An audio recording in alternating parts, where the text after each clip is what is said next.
Hello, my name is Nylite, and today I'm going to be talking about a theory that I have for Deltarune. As a warning, this will include spoilers for both of the new chapters. However, I am currently unaware of any alternate or weird routes in chapters 3 and 4, so if there are any and you haven't done them, you don't need to worry about spoilers because I don't know anything about them at all, including whether or not they exist. The chapters also just came out recently, so there might be some things that I missed that could add to or detract from my theory. If so, let me know in the comments. Make sure to put a spoiler warning on it first though. Also, I don't really watch a lot of theory videos, so it's very possible that this has all been said before. If I'm just unintentionally restating something most of the fanbase already knows, I'm sorry. This is just something I thought of after playing the new chapters. Now, you probably saw the title of this video and are expecting me to talk about the prophecy. And I'm going to do that, just not yet. To get to my big prophecy theory, I first have to explain a different theory that I have. It may take a little bit, but I promise it'll tie back into the prophecy later. I'm going to start this out by explaining something called escapism, which is a pretty big part of this theory. Escapism is a coping mechanism in which people try to avoid unpleasant situations or thoughts by engaging in some kind of distracting activity. That could be reading a book, listening to music, playing a video game, or just hanging out with your friends for a while. Escapism can be a very healthy coping mechanism as it can help our brains calm down when we're feeling overwhelmed or stressed out. Unfortunately, it can also turn into an unhealthy coping mechanism if you have more dangerous methods of escape, but I'm not going to go into that here. I'm not a mental health professional, I'm just here to talk about video games. But how does this tie into Deltarune? Well, I think that escapism is exactly what Deltarune is about. Yes, it's a story about making friends and fighting bad guys with magic and dark worlds, but it's also a game about reality. It's about knowing your reality and realizing what parts of it aren't quite as real as you want them to be. And this is all explained by Ralsei very well in the beginning of Chapter 3. The beginning of Chapter 3 has us starting out in a new dark world that looks a lot like the first one we explored. This time, though, we're not starting out alone. Susie doesn't run ahead, and Ralsei appears pretty quickly to go through it all with us. Susie starts excitedly telling Ralsei about the previous night with the movie, and then gets to telling him about the festival, where she asks if he wants to go with her and Chris so they can play fun festival games together and just hang out for a while in the light world. And then she asks him why he can't just live in the light world with them forever. He could go to school with them, do their homework, anything to not have to leave Ralsei behind. And Ralsei's response completely changed my worldview on the overarching themes of Deltarune. He tells Susie that he can't leave the dark world ever, and that dark worlds aren't actually real. They're just what the mind creates from shapes and impressions when the darkness is too deep, too endless to see through. He tells her that each darkener is just an object brought to life in the same way the darkness itself is, just what your mind lets you see when your eyes can't.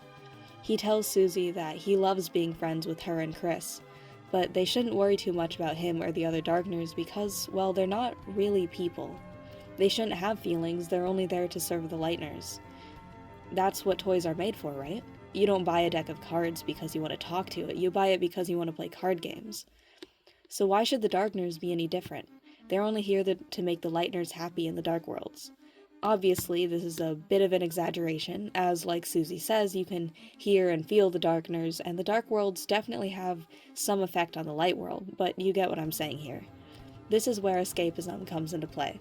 Ralsei is basically saying that the Dark Worlds are supposed to be a method of escape for a Lightner. They're supposed to be a way for a Lightner to find a place to be happy when life in the Light World isn't being kind to them. And if you think about it, there's a lot that each Lightner might want to escape from. Chris's parents are divorced, and Asriel has been off in college. It's unclear how long ago the divorce happened, but Asgore says something about wanting the family to be the same as it used to be for Asriel when he gets back, so it has to have been after he left for college, which could mean it happened less than a year ago. Divorce can have a pretty big impact on a kid, especially one whose life is already so different with their sibling being gone. And from what Tenna said, the divorce might have been more than a little messy, and the relationship between Toriel and Asgore leading up to the divorce didn't sound pleasant to be around. Oh, and having their soul get repeatedly possessed by some other entity definitely has an effect on Chris as well. Susie doesn't really have a lot of friends, or any friends at the beginning of the game. She moved around a lot as a kid, and then just kind of stopped trying to find people to get close to. Most of the other kids at school don't like her, and the ones who do don't find the courage to talk to her because of how she uses aggression to push everyone away. Noelle's sister is gone. It hasn't been stated what happened to her, she's just gone. We don't know if she went missing, or if she's dead, or if she's missing and presumed dead, just that something happened and Des isn't here anymore. On top of that, her dad is sick and spends a lot of time in the hospital, leaving Noelle alone with her mother a lot of the time. And her mother's very strict, and from what we've seen, not the nicest person in the world. Birdley... yeah, okay, I actually have no idea what's going on with Birdley. But my point is, each of these characters, minus Birdley, has something in their life that they might want to escape from, some reason they might want to distract themselves from what reality has thrown at them. And that's why the Dark Worlds have been good for them. Susie has been less angry and aggressive, she's allowed herself to make friends and feel happy, which she probably hasn't done in a long time. Noelle got a much-needed break from her home and school, and got to have a lot of fun in the cyber world. She was able to figure out how strong she really is, even if she thought it was all a dream. We don't get to know exactly how Chris feels about this, since we're controlling them for most of each chapter. But when we're not controlling them, we do get to see them enjoying themselves, sometimes, when they're not conspiring with the night or opening new dark worlds, that is. If you choose to draw in the window in the diner with Susie, we don't get to see what Chris draws, but from Susie's reaction, it's something fun, something positive. Even if it wasn't intentional, Chris likes Susie. They like the others too, and even while they're actively working against us while working with the night, that's providing them some escape too. It's giving them a distraction from everything that's going on with their parents and their brother. Each of these characters is growing and changing as a person, and that wouldn't happen without using the Dark Worlds as their escape. Alright, now that I've explained the escapism theory a bit, it's time to talk about the prophecy, and I'll tie it back into escapism later. I think that the unknown line of the prophecy says that all Dark Worlds have to be destroyed. Not just ones created by the night, all of them. That includes our castle town and the school. My first thought was that someone would have to die. You know, typical good thing happens but sacrifices must be made type of situation. But the more I thought about it, the less death made sense in this prophecy. Mostly because Deltarune just really doesn't seem like that type of game. I know that's not a great reason for disregarding the death possibility, and I know I could be completely wrong about it, but it really just doesn't seem right to me. So I tried to think of some other sacrifice that would upset Susie and Ralsei like this. And to me, what makes the most sense here is that all Dark Worlds have to be destroyed. A lot of what Ralsei said in Chapter 3, paired with Susie's reaction to it, makes it seem like that's exactly what it was leading up to. When Ralsei said that none of the Dark Worlds were actually real, Susie was very upset, and rightfully so. She kept insisting that Ralsei was real and that he shouldn't try to convince her or anyone else that he wasn't.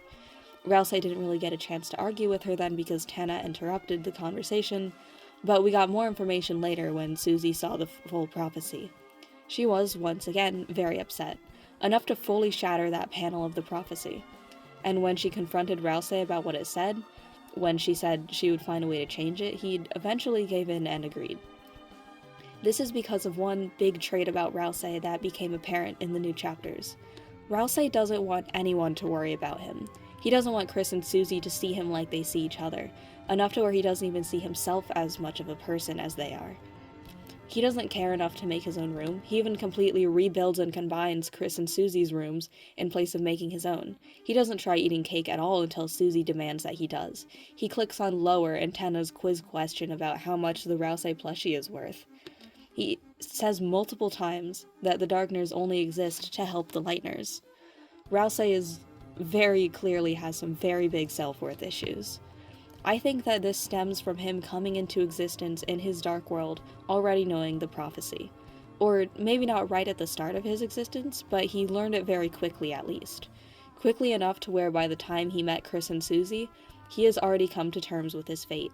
He already sees himself as only a means to an end for them. He doesn't want them to worry about him or the prophecy because he's already forced himself to stop worrying about it. Only when Chris and Susie treat him like an actual person does he start to let himself feel afraid again, and even then he still doesn't want anyone to worry about him. He's prioritized the Lightners so much to the point where he doesn't know how to manage his own feelings at all, and when approached about all that he knows, he completely breaks down into tears. This is where my escapism theory comes back into play. Ralsei might not be a Lightner, but he too has a lot that he needs to escape from. Now, I have anxiety. It can be pretty bad at times. That being said, Ralsei really resonates with me as a character. I understand how easy it can be to ignore yourself and just try to keep everyone happy, to not want anyone to worry about you. I understand how it feels to not want to focus on your own issues and instead try to help others with theirs because yours seem too scary. How it feels to give up on trying to fix something or change what you think is going to happen. How it feels to want to withhold information because you don't want to upset anyone. How it feels to completely push back your negative emotions because as long as your friends are happy, you should be too.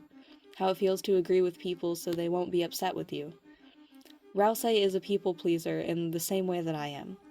And so when Ralsei got so upset when confronted about what he knew, when he put responsibility on himself so no one would have to deal with the difficult things going on in the background, when he broke down and profusely apologized for just trying to keep everyone happy, and then apologized again for crying, I saw myself in him.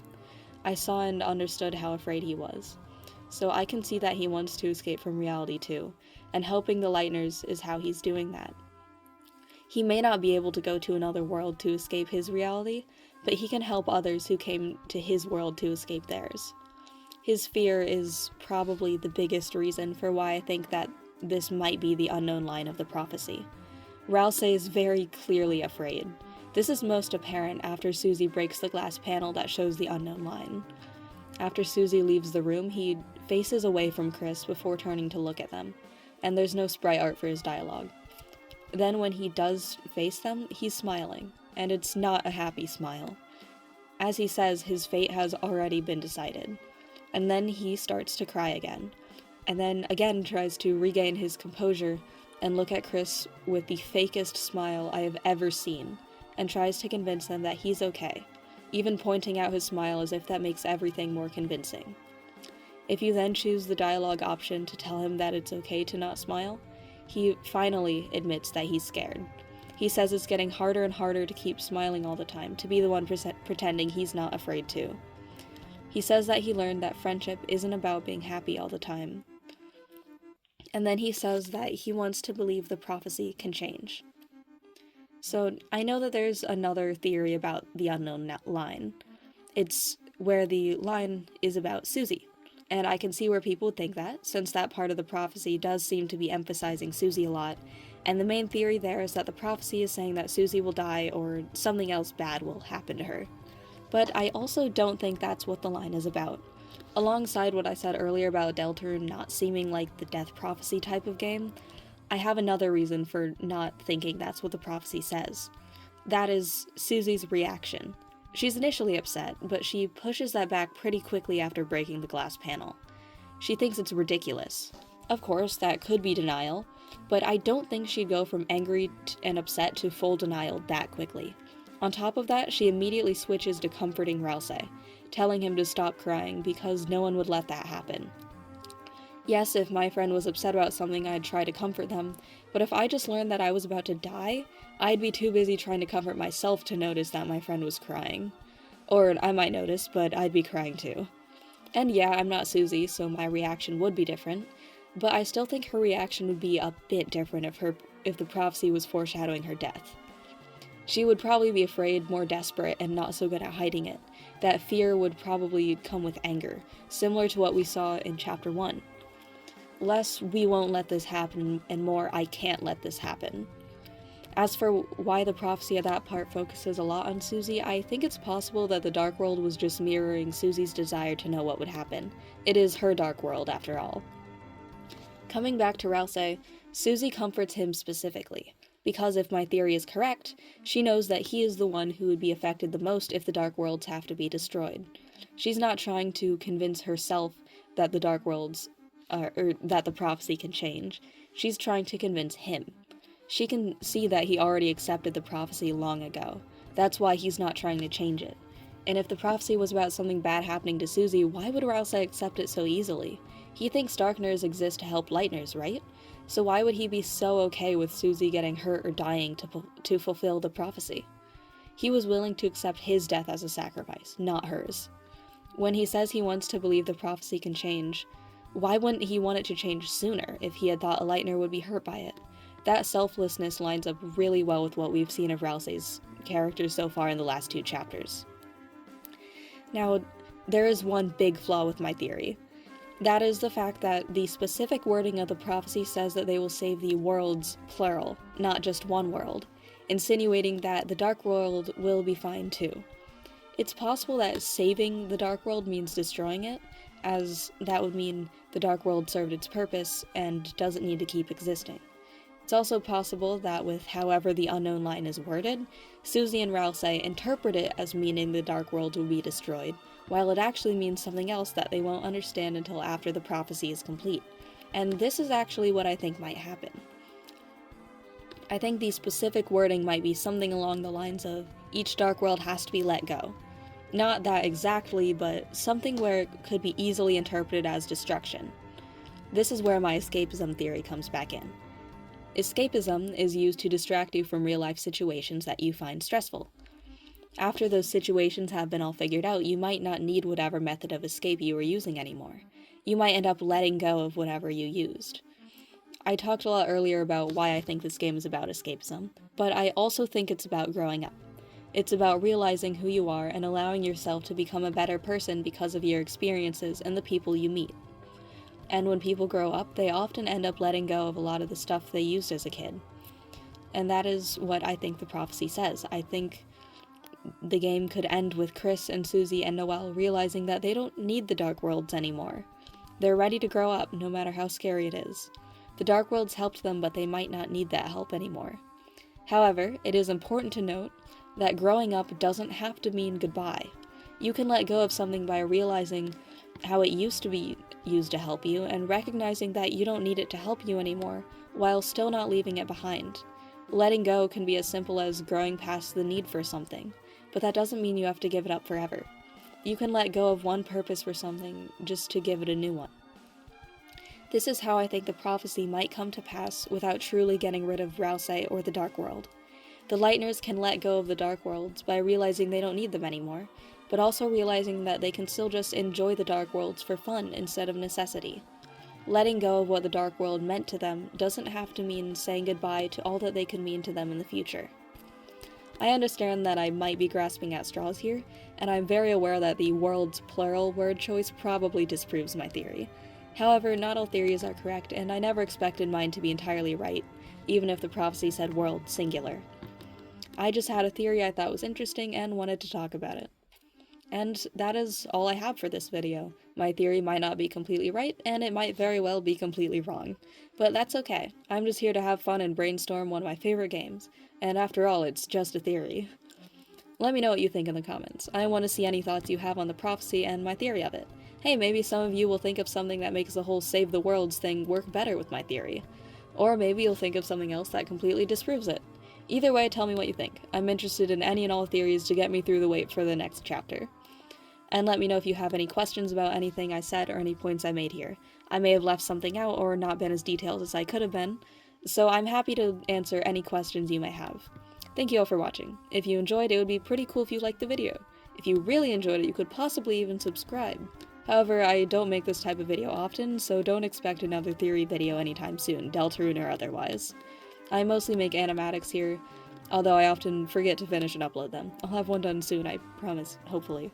Thank you for watching, I'll see you in another video, bye bye.